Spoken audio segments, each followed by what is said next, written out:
This is the story of a little girl, Joanna, who discovers the magic of the forest. Or is it her grandmother's magic? Once upon a time there was a little girl who lived right in the middle of the forest. She was called Joanna, and she didn't live with her mother.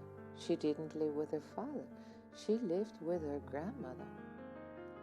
People said her grandmother was a forest witch, but her grandma chuckled and smiled and said, "Oh no, dear, I just love the animals in the forest and they love me."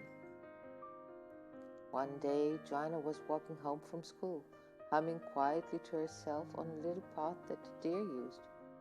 Nearby on the road, she heard two men talking between themselves, and they didn't sound like very nice people. "How much do you reckon she's got?" said a tall, skinny man with a green jersey on. "Loads," said the other, who wore a brown jacket. "But we'll have to be careful because people say she's a witch." Joanna knew instantly who they were talking about, and she ran home as quickly as she could.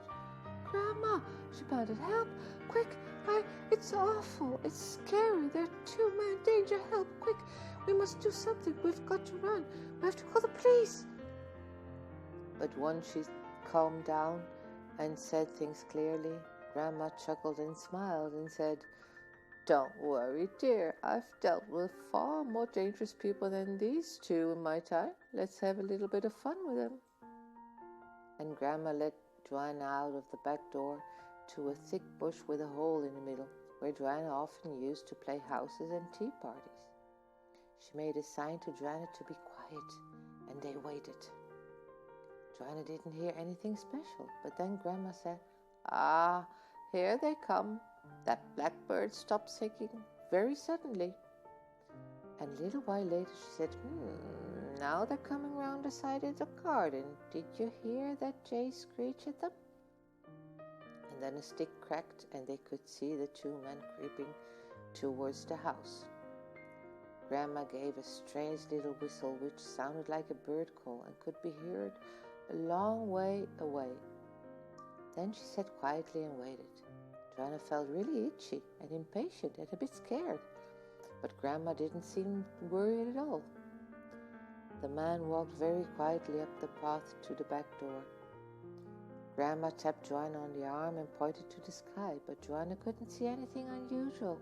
She saw pigeons every day, but not quite this many, and they were coming down into the trees near the house. And then the man started peering through the kitchen window. Then Grandma pointed over to the edge of the forest. A shadow drifted between the trees, and then another. Joanna realized they were deer, but not just one or two. There were lots of them, appearing like ghosts in the garden. She tingled inside and had a feeling something magical was about to happen. The man walked round and looked through the living room window, and Grandma pointed to a face between the carrot tops in the garden, black with a white stripe down its nose. And then another face appeared through the broccoli, and another among the potatoes. A whole family of badgers wandered out onto the lawn and sat down and scratched themselves as if they did things like this all the time. Now the men were starting to open the front door, and suddenly a whole flock of crows flapped down to sit on the roof. It was really spooky. The man in the brown jacket looked up and saw the crows and tapped Green Jersey on the arm. "What's that?" he said. "Nothing," said Green Jersey, "just some old birds." But then Green Jersey looked round and saw the deer and the badgers and the pigeons. His face went white and his hand got sweaty, and he looked very scared indeed. "Oh," said the brown jacket, "they say she was a witch, but I didn't believe them. Look." And the two men stood and stared.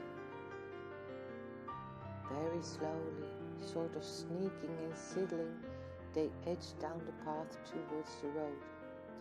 then they walked faster, and then they ran really fast, as if devils, demons, and fireworks were chasing at their heels. Joanna put out her hand to check that Grandma was still there, and to be sure that what she'd seen had been real. "Gosh," she whispered, "that was magic." But Grandma just chuckled and smiled and said, "Silly man, now they'll go to the village and say I'm a witch again. All I did was to call the birds and animals to give them some food. I usually do it while you're at school, but today I forgot for some reason." And her eyes twinkled in a mysterious way. And that's all she'd say to Joanna about it. Now, do you think that was magic?